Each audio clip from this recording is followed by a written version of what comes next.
Hello students and welcome again to my channel. So students last lecture ਦੇ ਵਿੱਚ ਅਸੀਂ ਵੀਟਸਟੋਨ bridge principal ਦੇ ਬਾਰੇ ਜਿਹੜਾ ਪੜ੍ਹਿਆ ਸੀ। ਅੱਜ ਅਸੀਂ ਪੜਾਂਗੇ ਵੀਟਸਟੋਨ ਬ੍ਰਿਜ ਪ੍ਰਿੰਸੀਪਲ ਫਰੋਮ ਕਿਰਚਫ ਲਾਜ਼। ਠੀਕ ਹੈ, ਕਿਰਚਫ ਦੇ ਲਾਜ਼ ਤੋਂ ਆਪਾਂ ਵੀਟਸਟੋਨ ਬ੍ਰਿਜ ਪ੍ਰਿੰਸੀਪਲ ਦੀ ਕੰਡੀਸ਼ਨ ਜਿਹੜੀ ਉਹ ਓਬਟੇਨ ਕਰਨੀ ਹੈ ਇਹਦੇ ਵਿੱਚ। ਸੋ ਵੀਟਸਟੋਨ ਬ੍ਰਿਜ ਦੇ ਵਿੱਚ ਆਪਣੇ को चार आर्म्स ਦੇ ਉੱਤੇ चार ਰੈਜ਼ਿਸਟੈਂਸ ਕਨੈਕਟ ਹੋਈਆਂ ਪਈਆਂ P Q R ਤੇ X, ਜਿਨ੍ਹਾਂ ਵਿੱਚ P ਤੇ Q ਜਿਹੜੀਆਂ ਆਪਣੇ ਕੋਲ ਰੈਜ਼ਿਸਟੈਂਸਿਸ ਆ ਉਹਨਾਂ ਨੂੰ ਆਪਾਂ ਰੇਸ਼ੋ ਆਰਮ ਕਿਹਾ ਸੀ। R ਜਿਹੜੀ ਆਪਣੇ ਕੋ ਵੇਰੀਏਬਲ ਰੈਜ਼ਿਸਟੈਂਸ ਆ ਤੇ X ਕੀ ਆ ਆਪਣੇ ਕੋ ਅਨਨੋਨ ਰੈਜ਼ਿਸਟੈਂਸ ਆ। ਠੀਕ ਹੈ स्टूडेंट्स, ਸੋ ਇਹ ਜਿਹੜਾ ਆਪਣੇ ਕੋ ਇਹ B ਤੇ D ਦੇ ਅਕ੍ਰੋਸ ਗਲਵੈਨੋਮੀਟਰ ਅਟੈਚ ਆ ਥਰੂ ਕਿਹਦੇ टैपिंग की K1 दे। ठीक है, तो ये गलवैनोमीटर कादे वास्ते आपां विच अटैच करते हैं भी to detect the flow of current, भी करंट नूं चैक करन दे लई भी इस लाइन दे थ्रू जिहड़ा कोई करंट पास हो रहा है। जे करंट पास हो रहा है तो फिर गलवैनोमीटर की सूई जिहड़ी आ वो डिफलैक्ट करेगी, जे नहीं पास हो रहा तो फिर उहदी गलवैनोमीटर की सूई जिहड़ी डिफलैक्ट नहीं करूगी। ठीक है स्टूडेंट, उन्होंने आप कहने भी कोई डिफलैक्शन जी नहीं देगी जे करंट वो कोई फ्लो नहीं हो रहा। ठीक है, तो दूसरे अपने को A तो C पॉइंट के अक्रॉस आप बैटरी जी अटैच की थ्रू की K2 दे। ठीक है स्टूडेंट्स, इन्नी समझ लग गई। हुण देखो जदों आप की K2 इंसर्ट करांगे दे विच इस सर्किट दे विच करंट फ्लो होना शुरू हो जाऊगा। ठीक है, सपोज कर लो भी अपने को आई करंट ये विचों फ्लो हो रहा है इस ए पॉइंट के उत्ते जाके वो आई करंट जिहड़ा आ वो I1 इधरले पासे चल जूगा ते I2 करंट जिहड़ा इधरले पासे अपने को आ जाऊगा आर रजिस्टेंस के थ्रू फ्लो होगा। ठीक है, सो हुण I1 करंट जदों P के थ्रू B तक जिहड़ा पहुँचूगा अगों B पॉइंट ते जाके ये फिर जो आप की K1 वो इंसर्ट करांगे टैप करांगे इनू। ठीक है, तो I3 करंट जिहड़ा वो गलवैनोमीटर के थ्रू जिहड़ा फ्लो होगा। ठीक है, तो बाकी जिहड़ा करंट आ I1 दे विचों I3 कढ़ दईए तो बाकी जिहड़ा रह गया अपने को I1 माइनस I3 वो Q के थ्रू जिहड़ा फ्लो हो जाऊगा। ठीक है स्टूडेंट्स, तो इधरों अपने को I3 करंट आऊगा D पॉइंट के उत्ते, इधरों I2 करंट आऊगा। I2 ते I3 जिहड़े दोनों इस D पॉइंट के उत्ते मिलणगे ते इस X रजिस्टेंस के विचों वो करंट फ्लो होगा तो C पॉइंट तक जाऊगा। सो C पॉइंट के उत्ते आके ये दोनों करंट I1 माइनस I3 ते I2 प्लस I3 ये दोनों C पॉइंट के उत्ते जाके ज्वाइन हो जाएंगे। I3 ते I3 ये कटे जाएंगे, फिर अपने को टोटल करंट कितना फ्लो होगा I1 प्लस I2 वो किहदे बराबर आ जाऊगा I दे बराबर आ जाऊगा। ठीक है, इस तरह I जिहड़ा इत्थे अपने को डिवाइड होया ही I1 ते I2 विच, इत्थे फिर C पॉइंट के उत्ते जाके ज्वाइन हो गया I1 प्लस I2, फिर अपने को करंट कितना आ गया I करंट जिहड़ा ओबटेन हो जाता है। ठीक है स्टूडेंट्स, इस गल की समझ लग गई। हुण आपां इस व्हीटस्टोन ब्रिज के उत्ते किरचफ सैकेंड ला अपलाई करांगे। ठीक है स्टूडेंट्स, सो सैकेंड ला अपलाई करन तो पहलां ਉਹਦੇ ਉੱਤੇ ਆਪਾਂ ਸਾਈਨ ਕਨਵੈਨਸ਼ਨਸ ਜਿਹੜੀਆਂ ਲਗਾਵਾਂਗੇ। ਸੋ ਸਪੋਜ਼ ਕਰ ਲਓ ਕਿ ਆਪਣੇ ਕੋਲ ਇਹਦੇ ਵਿੱਚ ਦੋ ਲੂਪਸ ਬਣ ਗਈਆਂ, ਇੱਕ A D B A ਤੇ ਦੂਸਰੀ ਆਪਣੇ ਕੋ B D C B।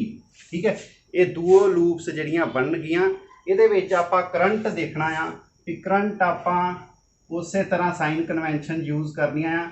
Anti clockwise current उन्होंने आप पॉजिटिव कंसीडर करना है तो जोड़ा अपने को क्लॉकवाइज करंट होगा उन्होंने आप नैगेटिव कंसीडर करना है। ठीक है, इस तरह सैकेंड लूप के भी एंटी क्लॉकवाइज करंट जोड़ा होगा उन्होंने आप पॉजिटिव कंसीडर करांगे तो जोड़ा अपने को क्लॉकवाइज करंट होगा उन्होंने आप नैगेटिव कंसीडर करांगे। ठीक है स्टूडेंट्स, सो ये आप वन बाय वन करके लूप जी लवांगे। सो फर्स्ट लूप अपने को पहला आप कंसीडर करते हैं A D B A loop.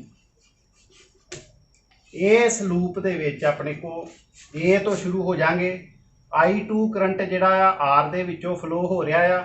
ठीक है, करंट आ गया अपने को I2 इंटू रजिस्टेंस कितनी आ गई R। ठीक है, तो किरचॉफ सेकंड लॉ अप्लाई करांगे, ठीक है। Sum of the product of the current and the resistance plus दूसरी अपने को जो डी बी के थ्रू जो करंट कितना फ्लो हो रहा I3, पर आप एंटी क्लॉकवाइज करंट लै रहे हैं। I3 करंट जो वो क्लॉकवाइज अगों आ रहा है, यदा मतलब I3 करंट जोड़ा की हो जाऊगा नैगेटिव। I3 इंटू यदी रजिस्टेंस कितनी आ जी, आप गलवैनोमीटर की रजिस्टेंस ले लाँगे, जी आ गया अपने को I3 जी जोड़ा अपने को ये आ गया, ठीक है। प्लस फिर अगे प्रोडक्ट इस आर्म के थ्रू बी ए आर्म के थ्रू देखो कितना करंट फ्लो हो रहा I1 करंट फ्लो हो रहा। तो आप इधरों एंटी क्लॉकवाइज आ रहे हैं, ये फिर क्लॉकवाइज अपने को करंट होन दिया, यदा मतलब I1 नूं आपां फिर नैगेटिव लवांगे इंटू नाल रजिस्टेंस वो कितनी आ P, ठीक है। तो ये अपने को फिर की बन गया I1 P पर माइनस दा इज इक्वल टू किहदे बराबर होगा। तो ये प्रोडक्ट ऑफ द किहदा करंट ते रजिस्टेंस, वो सारियां दे प्रोडक्ट दा आपां सम ले लिया, किहदे बराबर होगा EMF दे बराबर, ठीक है। सो ये अपने cross sum of all the EMF दे बराबर होना है ये, तो EMF कोई भी अपने को इस लूप दे विच मौजूद नहीं हैगी, इस करके ये किहदे बराबर आ जाऊगा 0 दे बराबर आ जाऊगा, ठीक है स्टूडेंट्स।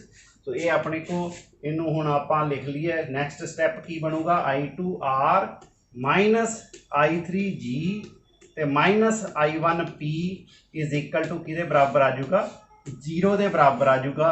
सो ये अहीं पहली लूप ADBA लूप दे विच किरचॉफ सेकंड लॉ अप्लाई किया तो साडे को ये इक्वेशन ऑब्टेन हो गई, ठीक है।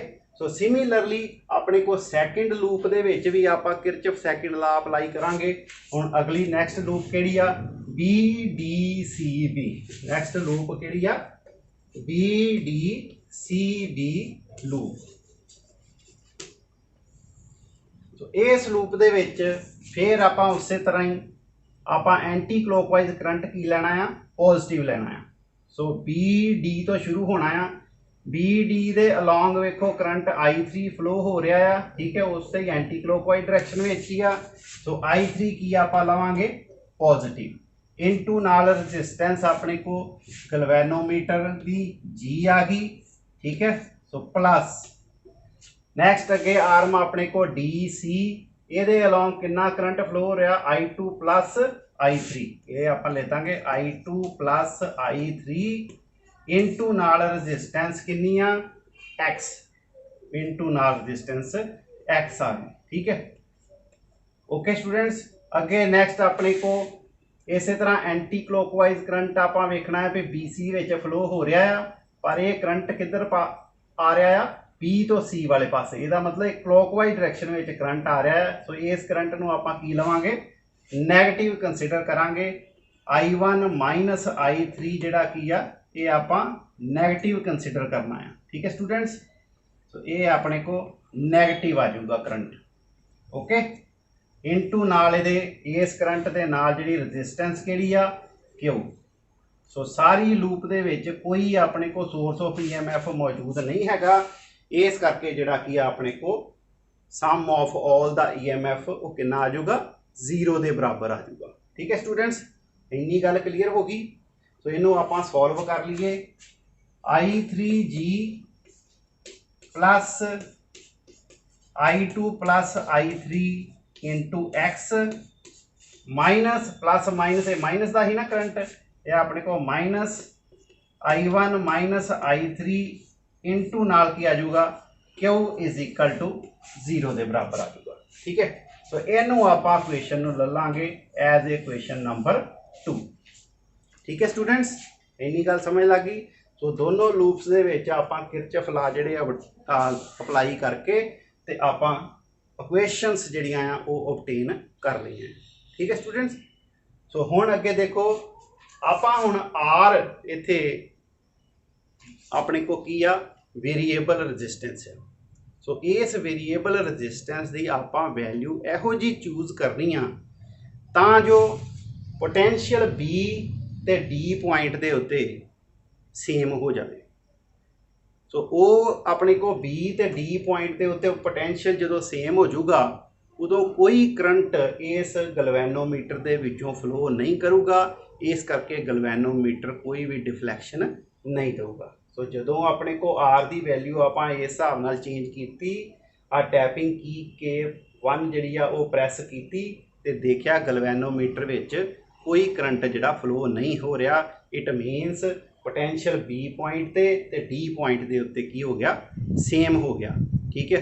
सो वो जो अपने को ब्रिज इनू कहते ब्रिज की हो गया, बैलेंसड हो गया। सो व्हीटस्टोन ब्रिज की हो जाता है, बैलेंस हो जाता है। ठीक है। जो अपने को पोटेंशियल बी ते डी के उत्ते सेम हो जाता है तो उदों अपने को करंट फिर जिहड़ा फ्लो आप कह रहे I3 फ्लो जिहड़ा करदा पिया किहदे बराबर होगा, उहदी वैल्यू कितनी आ जाऊगी, 0 के बराबर। तो I3 करंट जिहड़ा की आ जो ब्रिज जिहड़ा बैलेंस हो गया, I3 की वैल्यू जिहड़ी की आ 0 आ जाऊगी, because the bridge is balanced. Bridge is balanced. ये कदों अपने को I3 0 होगा, जो ब्रिज बैलेंस हो जाऊगा। ठीक है। तो आप इत्थे I3 की वैल्यू पहली विच फ्रॉम फस्ट पहले तो आप जिहड़ा किया इहदे विच I3 की वैल्यू 0 भरांगे तो अपने को इक्वेशन कितनी आ जाऊगी, I2R minus I1P is equal to 0। ठीक है। Okay students. और ये अपने को की आ जाऊगा I1P इज इक्वल टू किहदे बराबर आ जाऊगा, I2R के बराबर आ जाऊगा। Okay students. ये अपने को इक्वेशन नंबर मार्क कर लो 3 आ गई। ठीक है स्टूडेंट्स। सो नेक्स्ट अपने को इक्वेशन नंबर 2 तो फ्रॉम इक्वेशन नंबर 2 दूसरी इक्वेशन में भी इस तरह आप I3 की वैल्यू जी 0 सबस्टिट्यूट कर देंगे तो अपने को कितनी आ जाऊगी, देखो पहली टर्म भी 0 हो जानी है। ठीक है। इधरों I3 भी 0 हो गया, आ भी I3 0 हो गया, तो रह की गया I2X तो इधरों I1Q। सो I2X की रह जाऊगा, I2X नाल माइनस साइन ही बाहर, अंदर की है I1 इंटू नाल Q हो गया, माइनस I1Q किहदे बराबर, 0 के बराबर आ गया। ठीक है। और इथों अपने को I1Q किहदे बराबर आ जाऊगा, that will be equal to I2X के बराबर आ जाऊगा। ठीक है स्टूडेंट्स। समझ लगी, गल क्लीयर हो गई अपने को। सो ये अपने को क्वेश्चन नंबर कितनी हो जाऊगी, 4 हो जाऊगी। गल क्लीयर होगी। ठीक है स्टूडेंट्स। सो ये अपने को क्वेश्चन नंबर 3 बन गई, एक अपने को क्वेश्चन नंबर 4 आ गई। सो दोनों क्वेश्चनस नूं आपां की करांगे 3 डिवाइडेड बाय 4। 3 दे जिहड़ा 3 क्वेश्चन नूं 4 क्वेश्चन दे नाल डिवाइड कर देंगे दोवां पासे। सो राइट हैंड साइड नूं जिहड़ा की है राइट हैंड साइड नाल डिवाइड कर देना है ते लैफ्ट हैंड साइड नूं लैफ्ट हैंड साइड नाल डिवाइड जो करांगे I1P डिवाइडेड बाय अपने को I1Q इज इक्वल टू किहदे बराबर आ जाऊगा, I2R divided by I2X। So I1 ते I1 कटे जाएंगे, I2 ते I2 भी कटे जाएंगे, अपने को आ जाऊगा P over Q is equal to R over X। ठीक है। सो ये अपने को की आ गया, that is the condition of principle of Wheatstone bridge. ठीक है। सो व्हीटस्टोन ब्रिज के प्रिंसिपल की कंडीशन अपने को ये आ जाती है भी P ओवर Q किहदे बराबर होंदा है, R ओवर X के बराबर होंदा है। ये आपां किस तरह ऑबटेन किया, किरचॉफ लॉ की मदद के नाल आपां जिहड़ा ऑबटेन किया। ठीक है स्टूडेंट्स। सो ये अपने को डेरीवेशन बहुत सौखी सी, 2 लूप्स आप कंसीडर कर लेनिया, करंट ते रजिस्टेंस जिहड़ा कि किरचॉफ सैकेंड लॉ अपलाई करके EMF दोवां दे विच 0 हैगी आ। ठीक है। की लेना आप algebraic sum of the product of the current and the resistances is equal to किहदे बराबर हुंदा, algebraic sum of EMF। So EMF जिहड़ियां कि दोनों दे विच 0 हैगियां। ठीक है। सो जो ब्रिज बैलेंस होंदा I3 जिहड़ा वो 0 के बराबर हो गया। ठीक है। वो आपां इन्हां दे विच सबस्टिट्यूट कर देना है। उतों अपने को आ क्वेश्चन नंबर 3 ते 4 जी आ जूगी उन्होंने आप डिवाइड कर दिता तो अपने को जी कंडीशन आ गई व्हीटस्टोन ब्रिज की। ठीक है स्टूडेंट्स, ओके। सो नैक्सट आप अगे देखते हैं। नैक्सट स्टूडेंट साढ़े को है स्लाइड वायर ब्रिज। इस स्लाइड वायर ब्रिज नूं आपां मीटर ब्रिज भी कह देते हैं। ठीक है स्टूडेंट्स, इसका प्रिंसीपल की आ, principal of slide wire bridge, so it is based upon the principle of Wheatstone bridge principle।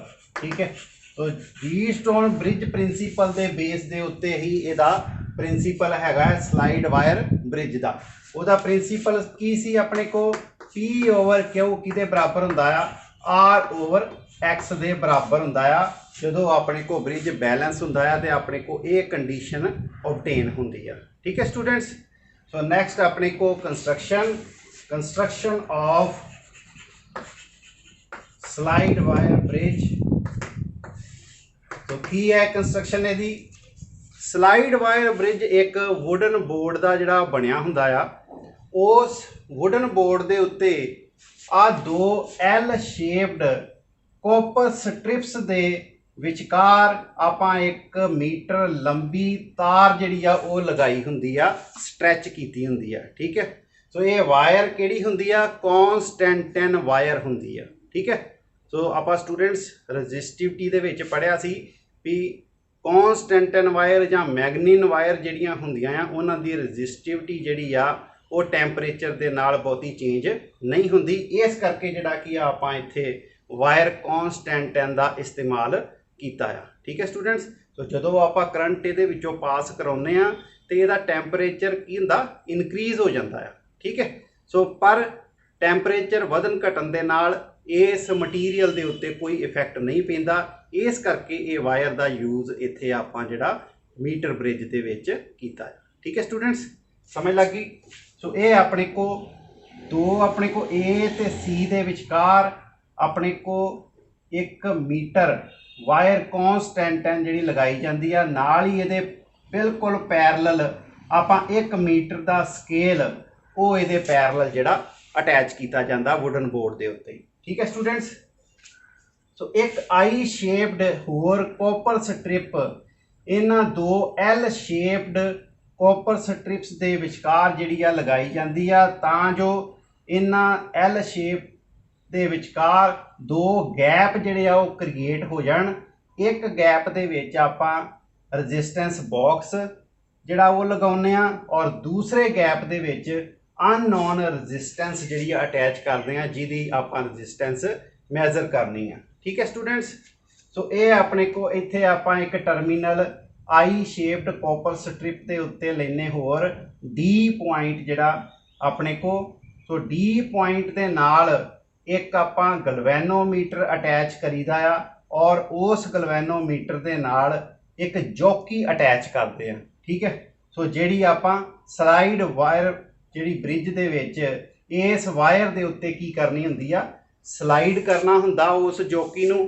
इस करके इस अपने को ब्रिज का नाम मीटर ब्रिज का नाम जिहड़ा स्लाइड वायर ब्रिज भी जिहड़ा कहा जाता है। ठीक है, सो मीटर ब्रिज भी इस करके क्योंकि ये 1 मीटर की वायर जिहड़ी इत्थे अटैच की जाती है, मीटर स्केल जिहड़ा वो 1 मीटर का रखा जाता है, इस करके इनू मीटर ब्रिज भी कहा जाता है। ठीक है स्टूडेंट्स, समझ लगी। सो ये अपने को जॉकी आ, इनू आपां इस वायर के उत्ते स्लाइड करवावांगे। ठीक है, सो वो जिहड़ा कि सपोज कर लो भी ये अपने को बी पॉइंट इत्थे आ जाता भी जॉकी आपां इस बी पॉइंट के उत्ते रखिया, इस पॉइंट के उत्ते आके गलवैनोमीटर विच कोई डिफ्लैक्शन नहीं आऊगी जदों आपां इत्थे की के दे विच, ठीक है, की इंसर्ट करांगे इत्थे। ठीक है, करंट फ्लो होऊगा, आई करंट इहदे विचों फ्लो होऊगा। ठीक है, मीटर ब्रिज दे विचों हुण तुसीं देख सकते जे भी आह वाला जिहड़ा बिल्कुल मीटर ब्रिज का पैटर्न उस तरह का ही आ गया आ जिस तरह का व्हीटस्टोन ब्रिज का जिहड़ा पैटर्न हैगा। ठीक है, सो ए ते सी दे विचकार उस तरह ही आपां बैटरी ते की जिहड़ी आ वो अटैच कीती आ। बी ते डी अपने को पॉइंट्स के विचकार गलवैनोमीटर आपां अटैच किया होया। ठीक है, सो ए ते बी दे विचकार ਜਿਹੜੀ ਆ ਆਪਣੇ ਕੋ ਲੈਂथ आ रही ਆ ਕੌਨਸਟੈਂਟਨ ਵਾਇਰ ਦੀ, ਠੀਕ ਹੈ, ਉਹਨੂੰ ਆਪਾਂ L ਡਿਨੋਟ ਕੀਤਾ ਹੈ ਔਰ ਇਹਦੀ ਜਿਹੜੀ ਰੈਜ਼ਿਸਟੈਂਸ ਕਿੰਨੀ ਹੋਊਗੀ L ਲੈਂਥ ਦੀ P ਦੇ ਬਰਾਬਰ, ਠੀਕ ਹੈ। ਔਰ B ਤੇ C ਦੇ ਵਿਚਕਾਰ ਆਪਣੇ ਕੋ ਬਾਕੀ ਜਿਹੜੀ ਲੈਂਥ ਰਹਿ ਗਈ 100 ਸੈਂਟੀਮੀਟਰ ਟੋਟਲ ਸੀ ਲੈਂਥ, ਉਹਦੇ ਵਿੱਚੋਂ L ਲੈਂਥ ਜਿਹੜੀ ਇੱਧਰਲੇ ਪਾਸੇ ਨਿਕਲ ਗਈ, ਬਾਕੀ ਕਿੰਨੀ ਰਹਿ ਗਈ 100 ਮਾਈਨਸ L, ਔਰ ਉਹਦੀ ਰੈਜ਼ਿਸਟੈਂਸ ਕਿੰਨੀ ਹੋਊਗੀ Q ਦੇ ਬਰਾਬਰ, ठीक है स्टूडेंट्स। अभी पढ़िया ही ना कि रेजिस्टेंस जी है that is directly proportional to length of the wire दे भी होंगी है, ठीक है। तो यदा मतलब बिल्कुल अपने को उस तरह का ही अपने को सैटअप बन गया जो अहीं व्हीटस्टोन ब्रिज वास्ते तैयार किया है, ठीक है स्टूडेंट्स। सो ये अपने को जिहड़ा कंस्ट्रक्शन आ गई इस मीटर ब्रिज की, ठीक है स्टूडेंट्स। मीटर ब्रिज की मदद के नाल अननोन रजिस्टेंस किस तरह फाइंड आउट करांगे। नैक्सट अपने को टू फाइंड और मेजर द अननोन रजिस्टेंस,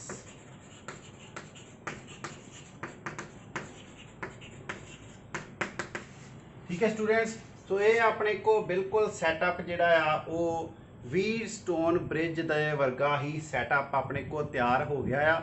सो आपां की करांगे इहदे विच भी B ते D दे अक्रॉस अपने को जिहड़ा गलवैनोमीटर अटैच किया होया आ, ये अपने को जदों इहदे गलवैनोमीटर दे विच कोई करंट फ्लो नहीं करूगा उदों ही अपने को व्हीटस्टोन ब्रिज जिहड़ा आ वो बैलेंस होगा, यानी कि मीटर ब्रिज भी बैलेंस होगा, ठीक है स्टूडेंट्स। तो हुण आपां इत्थे की इंसर्ट करते हैं कि इहदे विचों करंट जिहड़ा वो फ्लो होना शुरू हो जाऊगा, ठीक है। तो ये आपां जॉकी जिहड़ा आ गलवैनोमीटर दे नाल जिहड़ा जॉकी अटैच कीता आ इहनूं आपां इस वायर दे उत्ते स्लाइड करवावांगे, ठीक है। तो इस आपां ए पॉइंट वालों जिहड़ा जॉकी स्लाइड करवाउणा शुरू करांगे। ये जॉकी ज्यों-ज्यों इधरले पासे स्लाइड करना शुरू करूगा गलवैनोमीटर दे विच डिफ्लैक्शन जिहड़ी आ वो घटनी शुरू हो जाऊगी, ठीक है। एकदम जदों आपां ए दे उत्ते टच करावांगे तो गलवैनोमीटर विच एकदम डिफ्लैक्शन जिहड़ी आ शो होगी, और ज्यों-ज्यों आपां उस जॉकी नूं वायर दे उत्ते स्लाइड करवाउंदे होए परे लैके जावांगे, ठीक है, तो वो गलवैनोमीटर दे विच जिहड़ी डिफ्लैक्शन आ वो घटदी जाऊगी। एक इहो जिहा पॉइंट आ जाऊगा कि उस पॉइंट के उत्ते गलवैनोमीटर विच डिफ्लैक्शन कितनी हो जाऊगी 0 हो जाऊगी। इट मीनस वो आपां पॉइंट जिहड़ा नोट कर लेना आ। सपोज कर लो भी वो पॉइंट इत्थे की बन जाता B पॉइंट आपां कंसिडर कर लेने, ठीक है। तो वो A तो लैके B पॉइंट तक जिन्नी लेंथ बनती है अपने को इस वायर की वो आपां नोट कर लांगे इस मीटर तो, ठीक है। सो वो वायर की length that will be proportional to the resistance. So इत्थे आपां रजिस्टेंस उस लेंथ की कितनी अज्यूम की, ए बी लेंथ की P अज्यूम की है, ठीक है। इहदा मतलब वो अपने को resistance that is directly proportional to the length of the wire दे आ जाऊगी, ठीक है स्टूडेंट्स। और बाकी B तो लैके C तक की जिहड़ी लेंथ होगी वो कितनी बची, फिर A तो B तक L आई तो बाकी BC फिर कितनी होगी 100 माइनस L। तो वो रजिस्टेंस जिहड़ी आ Q दे प्रपोर्शनल होगी। सो 100 माइनस L जिहड़ी लेंथ आ वो किहदे प्रपोर्शनल होगी Q दे प्रपोर्शनल हो जाऊगी, ठीक है स्टूडेंट्स। समझ लग गई इस गल की। तो ये B पॉइंट के उत्ते गलवैनोमीटर के विच डिफ्लैक्शन जिहड़ी 0 हो जाऊगी, ये ब्रिज जिहड़ा बैलेंस हो जाऊगा। आपां उस B पॉइंट तक लेंथ जिहड़ी नोट कर लैनी आ, ठीक है। वो रजिस्टेंस P दे प्रपोर्शनल होगी।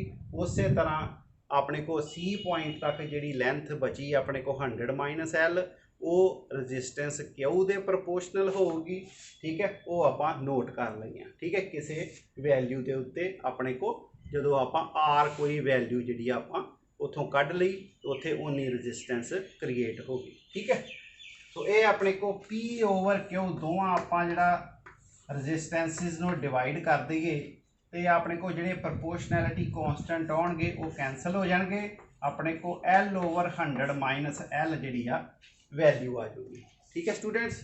हुण आपां नूं पता आ भी ये P ओवर Q जिहड़ा ਅਕੋਰਡਿੰਗ ਟੂ ਵੀਟਸਟੋਨ ਬ੍ਰਿਜ ਦੇ R/X ਦੇ ਬਰਾਬਰ ਹੁੰਦਾ ਆ। ਠੀਕ ਹੈ, ਇਹਦਾ ਮਤਲਬ P/Q ਦੀ ਥਾਂ ਦੇ ਉੱਤੇ ਕੀ ਆ ਜਾਊਗਾ ਸਾਡੇ ਕੋਲ R/X ਕਿਹਦੇ ਬਰਾਬਰ ਆ ਜਾਊਗਾ L/100 ਮਾਈਨਸ L ਆ ਜਾਊਗਾ। ਠੀਕ ਹੈ, ਓਕੇ। ਹੁਣ ਇਹਨੂੰ ਆਪਾਂ ਕੁਐਸਚਨ ਨੂੰ ਇਨਵਰਟ ਕਰ ਦਾਂਗੇ। ਇਹ ਆਪਣੇ ਕੋ X/R ਕਿਹਦੇ ਬਰਾਬਰ ਆ ਜੂਗੀ that will be equal to 100 minus L/L। तो इथों आप x कैलकुलेट कर लाँगे कितनी आ जाएगी 100 माइनस L/L इंटू R। ठीक है, तो इस तरीके दे नाल आप अननोन रजिस्टेंस उन्होंने कैलकुलेट कर सकते हैं with the help of meter bridge. ठीक है स्टूडेंट्स, तो इत्थे जिहड़ा की आ तुसीं देख सकते जे कि मैं रजिस्टेंस लेंथ के प्रपोर्शनल लई आ ते एरिया ऑफ क्रॉस सैक्शन के जिहड़ा प्रपोर्शनल नहीं लै सकता। पर तुसीं स्टूडेंट्स इस गल का ध्यान रखना है भी ये अपने को कॉन्सटेंट एंड वायर जी ये आप uniform area of cross section लई आ। इस करके जे आप एरिया भी नाल जे कंसीडर करांगे तो एरिए जिहड़े आ वो आपस विच इस तरह इहदा भी area P is directly proportional to L/A आऊगा, Q भी जिहड़ा 100 माइनस L/A एरिया आ जाऊगा, ये आपस में कैंसल हो जाएंगे, इन्हां दा कोई फर्क जिहड़ा नहीं पैंदा। ठीक है, सिर्फ लेंथ ही जिहड़ी आ वेरी करदी आ, उहदा जिहड़ा आपां इत्थे P/Q जिहड़ी कैलकुलेट करनी है उन्नी आऊगी फिर भी। ठीक है स्टूडेंट्स, समझ लगी। सो ये अपने को सिंपल जिहड़ा की आ टॉपिक सी अज। ठीक है, बिल्कुल स्लाइड वायर ब्रिज जिहड़ा आ वो बिल्कुल कॉपी हैगी आ व्हीटस्टोन ब्रिज की, उस तरह ही बिल्कुल सैटअप हैगा सारा। ठीक है, सो ये अपने को स्लाइड वायर ब्रिज दे विच आपां जॉकी नूं इस वायर दे उत्ते जिहड़ा वो स्लाइड करवाना आ।